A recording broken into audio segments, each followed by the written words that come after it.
بہت زمانہ پہلے کی بات ہے، ایک وسیع و عریض سلطنت تھی جسے لوگ دارالامان کہتے تھے۔ اس سلطنت کی شان و شوکت مشرق سے مغرب تک پھیلی ہوئی تھی۔ ہر کونے میں اس کے چرچے تھے۔ وہاں کا بادشاہ سلطان بہرام شاہ اپنی بہادری اور انصاف کے لیے مشہور تھا، مگر بادشاہ کی سب سے بڑی کمزوری اس کی اکلوتی بیٹی شہزادی مہنور تھی۔ مہنور حسن و جمال کی ایسی مثال تھی کہ دیکھنے والے سانس لینا بھول جاتے۔ نرم دل، رحم دل اور رایا سے محبت کرنے والی، مگر قسمت نے اس کے لیے کچھ اور ہی تحریر کر رکھا تھا۔ ایک دن سلطنت کی سرحدوں سے خبر آئی کہ ایک اجنبی سپاہی پکڑا گیا ہے جو سلطنت کے قلعے میں گھسنے کی کوشش کر رہا تھا۔ اسے فوراً گرفتار کر کے قید خانے میں ڈال دیا گیا۔ جب سپاہیوں نے اس کا نام پوچھا تو اس نے کہا، میرا نام ارسلان ہے۔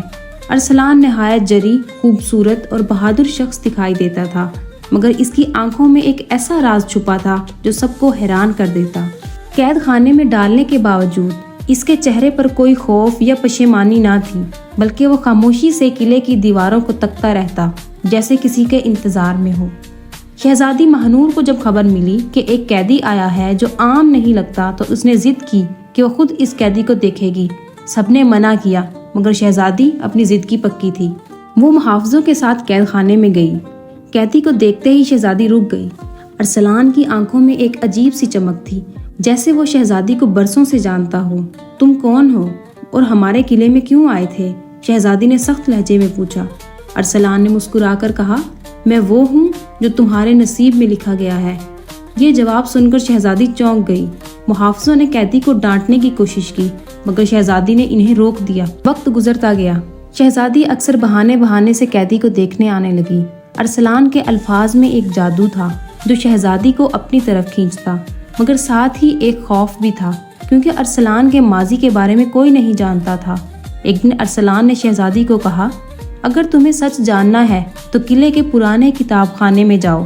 وہاں ایک پرانی کتاب ہے جو تمہیں بتائے گی کہ میں کون ہوں۔ شہزادی نے حیرانی سے پوچھا، کتاب؟ کون سی کتاب؟ ارسلان نے صرف مسکرا دیا اور خاموش ہو گیا۔ شہزادی اس رات چھپ کر کتب خانے گئی۔ وہاں واقعی ایک پرانی کتاب ملی۔ اس میں ایک داستان درج تھی۔ دارالامان کی سلطنت کے دشمن کبھی ختم نہیں ہوں گے، مگر ایک دن ایک اجنبی آئے گا جو شہزادی کے دل پر قبضہ کرے گا اور سلطنت کی بنیادیں ہلا دے گا۔ شہزادی کے ہاتھ کانپنے لگے۔ کیا واقعی ارسلان وہی اجنبی ہے؟ کیا یہ سب قسمت کا کھیل ہے؟ شہزادی مہنور نے جب پرانی کتاب میں اجنبی کے بارے میں پیش گوئی پڑھی تو اس کے دل میں خوف اور تجسس ایک ساتھ جاگ اٹھے۔ وہ جانتی تھی کہ ارسلان عام قیدی نہیں ہے، مگر وہ یہ بھی سوچ رہی تھی کہ اگر کتاب کی بات سچ ہوئی تو دارالامان کی سلطنت ایک بڑے خطرے میں پڑ سکتی ہے۔ اگلی صبح وہ دوبارہ قید خانے گئی۔ ارسلان، یہ سب کیا ہے؟ کتاب میں لکھا ہے کہ ایک اجنبی آئے گا اور سلطنت کی بنیادیں ہلا دے گا۔ کیا تم وہی ہو؟ ارسلان نے آنکھیں بند کر کے ایک گہری سانس لی اور پھر دھیرے سے کہا، جی ہاں، میں ہی وہ اجنبی ہوں، لیکن سچ یہ ہے کہ میں دشمن نہیں ہوں، بلکہ تمہارا سب سے بڑا محافظ ہوں۔ شہزادی حیران رہ گئی۔ اگر محافظ ہو تو قیدی کی طرح قید کیوں ہو؟ ارسلان نے مسکرا کر جواب دیا، کیونکہ بعض اوقات سچ کو سامنے آنے کے لیے وقت چاہیے ہوتا ہے۔ ارسلان نے اپنی کہانی سنانی شروع کی۔ وہ ایک دور دراز ریاست نورگاہ کا سپہ سالار تھا۔ اس ریاست پر ظالم حکمران قابض ہو گیا تھا اور ارسلان نے اس کے خلاف بغاوت کی، مگر بغاوت ناکام ہوئی اور اس کے اپنے ہی ساتھیوں نے اس سے غداری کر دی۔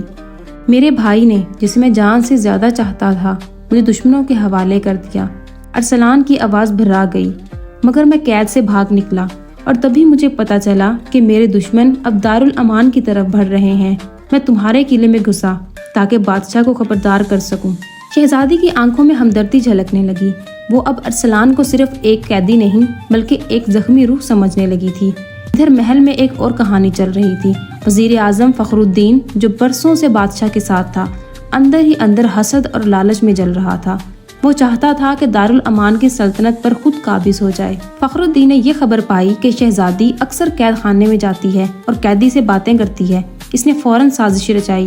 اس نے بادشاہ کے کانوں میں زہر گھولا، جہاں پناہ، یہ قیدی خطرناک ہے، نہ جانے کیا جادو کر رہا ہے شہزادی پر۔ اگر یہ زیادہ دن زندہ رہا تو شہزادی کو بہکا کر سلطنت پر قبضہ کر لے گا۔ بادشاہ بہرام شاہ پہلے ہی اپنی بیٹی کے تعلقات پر فکر مند تھا۔ اس نے فیصلہ کیا کہ اگلی صبح ارسلان کو عدالت میں پیش کیا جائے گا اور اس کا انجام طے کیا جائے گا۔ جب شہزادی کو یہ خبر ملی تو اس کی جان پر بن گئی۔ وہ جانتی تھی کہ اگر ارسلان کو دربار میں پیش کیا گیا تو وزیر کے اشارے پر بادشاہ اسے مروا دے گا۔ رات کو وہ اکیلی ارسلان کے پاس گئی اور کہا، کل تمہارا فیصلہ ہونا ہے، مجھے ڈر ہے کہ تمہیں موت کی سزا دی جائے گی۔ ارسلان نے اس کی آنکھوں میں دیکھا اور مسکرا کر بولا، مہنور، اگر موت لکھی ہے تو کوئی روک نہیں سکتا، مگر یاد رکھو میں تمہارے اور اس سلطنت کے لیے آیا ہوں۔ میرا خون بھی اگر بہا تو یہ دھرتی اسے یاد رکھے گی۔ شہزادی کی آنکھوں سے آنسو بہہ نکلے۔ اس نے دل میں فیصلہ کیا، میں تمہیں مرنے نہیں دوں گی، چاہے مجھے اپنے والد کے خلاف ہی کیوں نہ جانا پڑے۔ اگلی صبح عدالت لگنے والی تھی۔ قلعے کے دروازوں پر ایک زوردار دھماکہ ہوا۔ دشمن فوجوں نے اچانک حملہ کر دیا تھا۔ قلعے میں بھگدڑ مچ گئی۔ یہ وہ لمحہ تھا جب ارسلان کی اصل ضرورت سامنے آنے والی تھی۔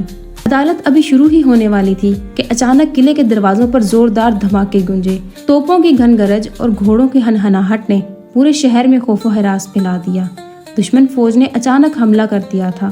محل کے سپاہی سنبھلنے بھی نہ پائے تھے کہ بیرونی دیواریں لرزنے لگی۔ بادشاہ بہرام شاہ بوکھلا گیا، مگر وزیر اعظم فخر الدین فوراً آگے بڑھا اور کہا، جہاں پناہ، یہ سب اسی قیدی کا شاخسانہ ہے، اس نے دشمنوں کو اطلاع دی ہوگی۔ بادشاہ کے دل میں شک اور گہرا ہو گیا۔ اس نے غصے میں حکم دیا، قیدی کو فوراً قتل کر دیا جائے تاکہ غداروں کا ساتھ دینے والوں کو سبق ملے۔ شہزادی مہنور نے یہ سنا تو اس کے قدموں تلے زمین نکل گئی۔ وہ جانتی تھی کہ ارسلان بے قصور ہے، بلکہ وہی واحد شخص ہے جو اس وقت سلطنت کو بچا سکتا ہے۔ وہ بھاگتی ہوئی قید خانے میں پہنچی۔ ارسلان زنجیروں میں جکڑا ہوا کھڑا تھا۔ وقت نہیں ہے، شہزادی نے کہا، اگر میں آزاد نہ کیا گیا تو یہ سلطنت ختم ہو جائے گی۔ ارسلان نے اس کی آنکھوں میں دیکھا اور بولا، اگر تم پر میرا یقین ہے تو یہ زنجیریں توڑ دو، پھر دیکھنا دشمن کس طرح بھاگتے ہیں۔ شہزادی نے اپنی چابیوں سے تیزی سے تالے کھولے اور زنجیریں گر گئیں۔ ارسلان نے آزادی کی پہلی سانس لی اور اسی لمحے قلعے کے دروازے ٹوٹنے کی آواز آئی۔ جیسے ہی دشمن فوج اندر گھسی، ارسلان نے ایک سپاہی سے تلوار چھین لی اور میدان میں کود گیا۔ اس کی چال، اس کا وار اور اس کی گرج سب کو حیران کر گئی۔ سپاہیوں نے سوچا کہ یہ تو عام قیدی تھا، مگر حقیقت میں وہ تو ایک عظیم سپہ سالار نکلا۔ ارسلان کی قیادت میں چند ہی لمحوں میں قلعے کے اندر داخل ہونے والی دشمن فوج پسپا ہونے لگی۔ بادشاہ نے یہ منظر دیکھا تو اس کی آنکھیں کھل گئیں۔ یہ قیدی ہے یا یہ کوئی مجاہد وقت؟ وہ حیران رہ گیا، مگر اصل خطرہ باہر نہیں بلکہ اندر ہی موجود تھا۔ وزیر اعظم فخر الدین قلعے کی فصیل پر کھڑا ہو کر خفیہ اشارے کر رہا تھا۔ اس نے دروازہ کھلوا کر دشمن فوج کو اندر آنے میں مدد دی تھی۔ شہزادی نے یہ سب اپنی آنکھوں سے دیکھ لیا تو یہ ہے اصلی غدار، وہ غصے میں بولی، لیکن وہ خاموش رہی کیونکہ ابھی وقت مناسب نہیں تھا۔ اس وقت وہ سب کچھ بتا دیتی تو وزیر چالاکی سے بچ نکلتا۔ اس نے فیصلہ کیا کہ موقع آنے پر فخر الدین کو سب کے سامنے بے نقاب کرے گی۔ لڑائی کے بعد جب دشمن پیچھے ہٹا تو ارسلان زخمی ہو کر زمین پر گر گیا۔ شہزادی بھاگ کر اس کے قریب گئی اور اس کے زخموں پر کپڑا باندھنے لگی۔ میں نے کہا تھا نا، تمہیں مرنے نہیں دوں گی، شہزادی نے نرم آواز میں کہا۔ ارسلان نے کمزور مسکراہٹ کے ساتھ جواب دیا، اور میں نے کہا تھا کہ میں تمہاری سلطنت کے لیے آیا ہوں، چاہے جان ہی کیوں نہ چلی جائے۔ شہزادی کے دل میں پہلی بار عجیب سا احساس جاگا۔ وہ جانتی تھی کہ یہ آدمی صرف قیدی نہیں بلکہ اس کی زندگی کا ایک نیا باب ہے۔ قلعے پر حملہ وقتی طور پر ناکام ہو گیا، لیکن دشمن نے ہار نہیں مانی۔ وہ جانتا تھا کہ اندر کوئی ایسا ہے جو ان کی مدد کر رہا ہے۔ باہر لشکر نے دوبارہ پڑاؤ ڈال دیا اور ہر رات قلعے کی دیواروں پر آتشی تیر برسنے لگے۔ شہر کے لوگ خوفزدہ ہو گئے، کھانے پینے کی اشیاء کم ہونے لگیں۔ بادشاہ بہرام شاہ دن بدن کمزور ہوتا جا رہا تھا۔ وہ ہر وقت شکی اور غصے میں رہتا، اسے لگتا کہ قیدی ہی سب کا ذمہ دار ہے، لیکن شہزادی مہنور کے دل میں ارسلان کے لیے اعتماد اور بڑھتا جا رہا تھا۔ فخر الدین نے موقع کا فائدہ اٹھایا۔ وہ بادشاہ کے پاس گیا اور بولا، جہاں پناہ، دشمن کے حملے بڑھ رہے ہیں، اس قیدی کو فوراً ختم کر دینا چاہیے، یہ زندہ رہا تو قلعہ کبھی محفوظ نہیں ہوگا۔ بادشاہ نے ہچکچاتے ہوئے کہا، لیکن پچھلی بار اسی نے قلعے کو بچایا تھا۔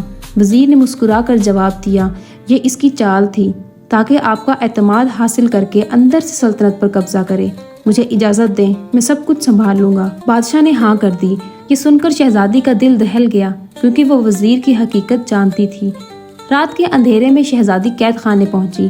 ارسلان تھکن اور زخموں سے نڈھال تھا۔ شہزادی نے دھیرے سے کہا، وقت بہت کم ہے، مجھے سچ بتاؤ، تم کون ہو؟ آخر تمہاری حقیقت کیا ہے؟ ارسلان نے گہری سانس لی اور بولا، میں دشمن کا قیدی نہیں ہوں، میں سلطنت خیران کا شہزادہ ارسلان ہوں۔ میرے باپ کو فریب دے کر قتل کیا گیا اور میرا تخت چھین لیا گیا۔ فخر الدین ہی وہ شخص ہے جس نے دشمنوں کے ساتھ مل کر ہماری سلطنت کو لوٹا۔ میں یہاں آیا تھا تاکہ اپنی کھوئی ہوئی زمین اور عزت واپس حاصل کر سکوں۔ شہزادے کی آنکھیں حیرت سے کھل گئیں۔ یعنی وزیر ہی اصلی غدار ہے؟ ارسلان نے ثبات میں سر ہلایا۔ ہاں، اور اگر آج اس پر قابو نہ پایا گیا تو تمہاری سلطنت بھی ڈوب جائے گی۔ اگلے دن عدالت میں ارسلان کو پیش کیا گیا۔ فخر الدین نے بلند آواز میں کہا، جہاں پناہ، یہ شخص قیدی نہیں بلکہ ایک خطرناک دشمن ہے، اسے فوراً قتل کر دیا جائے۔ ارسلان نے سب کے سامنے اعلان کیا، میں قیدی نہیں، شہزادہ ارسلان ہوں، اور تمہارا وزیر ہی اصل غدار ہے جس نے دشمن کو اندر آنے دیا۔ سب حیران رہ گئے، شور مچ گیا۔ بادشاہ نے غصے میں کہا، اس کی باتوں پر کون یقین کرے؟ کوئی ثبوت ہے؟ اسی وقت شہزادی آگے بڑھی اور بولی، ثبوت میرے پاس ہے۔ میں نے اپنی آنکھوں سے دیکھا ہے کہ کس طرح وزیر دشمن کو اشارے کر رہا تھا۔ وزیر فخر الدین کے چہرے کا رنگ اڑ گیا۔ اس نے جلدی سے اپنی تلوار نکالی اور بادشاہ پر حملہ کرنے کی کوشش کی، لیکن ارسلان آگے بڑھا اور اس نے ایک ہی بار میں اس کے ہاتھ سے تلوار گرا دی۔ محل کے سپاہیوں نے موقع پا کر وزیر کو پکڑ لیا۔ سب کے سامنے وزیر کی غداری ثابت ہو گئی۔ بادشاہ صدمے میں تھا، لیکن اس نے گہری سانس لے کر کہا، میں نے غلطی کی اور اس قیدی پر الزام لگایا۔ ارسلان، آج سے تم میرے مہمان ہو۔ شہزادی نے سکون کی سانس لی، لیکن دل ہی دل میں جانتی تھی کہ یہ کہانی ابھی ختم نہیں ہوئی، کیونکہ دشمن قلعے کے باہر اب بھی موجود تھا۔ اس کا سردار جانتا تھا کہ اندر افراتفری مچی ہے، اسی لیے اس نے اعلان کیا، آج رات قلعہ بہرام پر ہمارا قبضہ ہوگا۔ رات کا اندھیرا چھا گیا اور دشمن ہزاروں کی تعداد میں قلعے کی دیواروں پر چڑھنے لگے۔ آسمان آگ کے شعلوں سے روشن ہو گیا، لوگ چیخنے لگے، سپاہی بھاگنے لگے۔ اسی لمحے ارسلان آگے بڑھا۔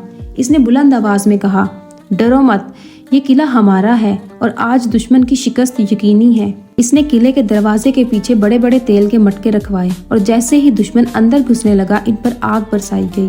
ہزاروں سپاہی چیخ اٹھے۔ پھر ارسلان نے اپنی فوجی مہارت دکھاتے ہوئے تیر اندازوں کو حکم دیا کہ صرف دشمن کے سردار کو نشانہ بنایا جائے۔ ایک لمحے میں دشمن کا سردار زخمی ہو کر گر پڑا۔ اس کے گرنے کی دیر تھی کہ دشمن کا لشکر بھاگنے لگا۔ جنگ ختم ہونے کے بعد پورا شہر جشن منانے لگا۔ بادشاہ بہرام شاہ سب کے سامنے کھڑا ہوا اور کہا، اگر آج ہماری سلطنت قائم ہے تو اس کا سہرا شہزادہ ارسلان کے سر ہے۔ میں اپنی غلطی مانتا ہوں کہ میں نے اپنے دشمن پر بھروسہ کیا اور اپنے دوست کو قیدی بنا دیا۔ پھر اس نے ارسلان کی طرف دیکھا اور بولا، بیٹا، آج سے یہ سلطنت تمہاری ہے۔ میں بوڑھا ہو چکا ہوں اور رایا کو تم جیسے بہادر اور ایماندار بادشاہ کی ضرورت ہے۔ شہزادی مہنور نے مسکرا کر کہا، جہاں پناہ، اگر آپ اجازت دیں تو میں اپنی زندگی بھی اس بہادر شہزادے کے ساتھ باندھنا چاہتی ہوں۔ پورے دربار میں تالیاں بجنے لگیں۔ ارسلان نے جھک کر کہا، میں وعدہ کرتا ہوں کہ میں صرف آپ کی نہیں بلکہ اس سلطنت کے ہر شہری کی حفاظت اپنی جان سے بڑھ کر کروں گا۔ کچھ دن بعد ایک شاندار شادی کی تقریب ہوئی۔ پورا شہر روشنیوں اور خوشیوں سے جگمگا اٹھا۔ شہزادہ ارسلان اور شہزادی مہنور کا نکاح ہوا اور دونوں ایک نئی زندگی کے سفر پر نکلے۔ بادشاہ نے تخت ارسلان کو سونپ دیا اور رایا نے اپنے نئے بادشاہ اور ملکہ کا والہانہ استقبال کیا۔ دوستو، اگر آپ کو یہ کہانی پسند آئی تو کامنٹ میں اپنی رائے کا اظہار ضرور کیجیے گا۔ ہمارے چینل کو سبسکرائب کریں اور بیل آئیکن کا بٹن پریس کریں تاکہ آپ کو ہر آنے والی ویڈیو سب سے پہلے مل سکے۔